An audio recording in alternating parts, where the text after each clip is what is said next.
Meet Stumpfoot and Mossbottom, owners of their little fairy garden Airbnb. But today, they've decided to help me out as models to see who wears better forest colors. Let's start with Stumpfoot and see which marker fits him. Stumpfoot over here, he's definitely the practical one. His boots, made of real stump. I'm thinking earthy browns for him, keeping it rustic.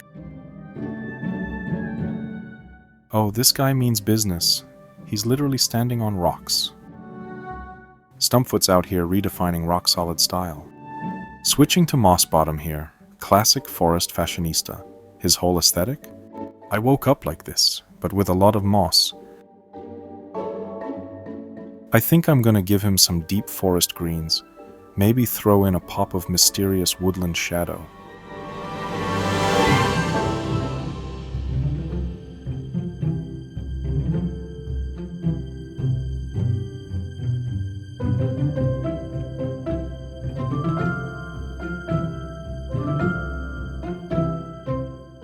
So there we have it, folks. What do you think? Which gnome pulled off the look better? Until the next time, keep your markers uncapped and your watercolors flowing.